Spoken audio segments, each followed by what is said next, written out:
stacking up pretty good today. Bit cold. The sun's actually coming up. Ah, it looks funky through the wide angle. So why does diesel cost so much more than gasoline? Well, it's over there, what is it? Anyway, why is diesel more expensive than gasoline? Politics.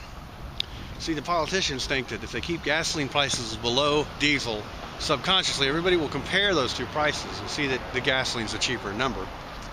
And that by keeping gasoline slightly cheaper and diesel slightly more expensive, they're actually putting a tax more on businesses and therefore hiding those taxes directly from consumer sight. A lot of people don't like diesel because it stinks. And I hate to tell you this, but gasoline's about as dirty as diesel ever was. It's just you can't see it or smell it as much. And besides, when you're the one driving the diesel, you're not the one back there smelling. Just figured something out about this camera. I felt like an idiot. Oh, playing around with it today, looking for settings and trying to figure out how things worked on the camera. Normal stuff you do when you buy a new camera. Well, I took a picture through the fisheye because I wanted to see what it looked like.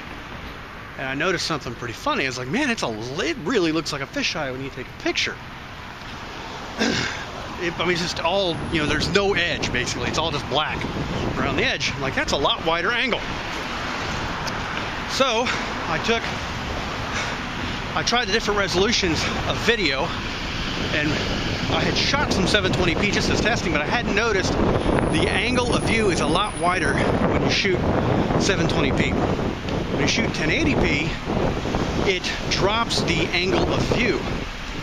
So this really super narrow angle of view that I've been fighting is probably all due to the stupid 1080p setting on this thing. It all has to do with what parts of the sensor that it actually uses to shoot a damn video. So I'm going to do some experimenting tonight and see what the truth is about it. Wow.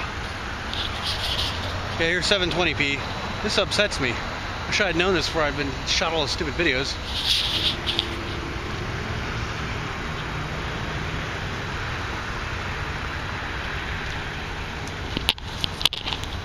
Check that out.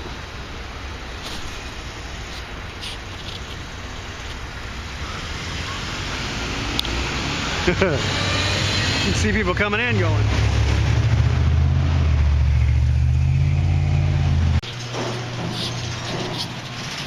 Garbage night.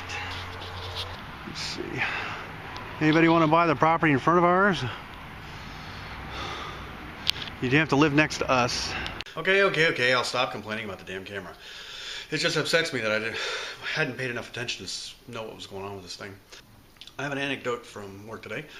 I got told about 10:30 this morning that I got to stay late and receive a bunch of equipment coming in and talk a guy in a semi-truck down from, I guess, Dallas to our office.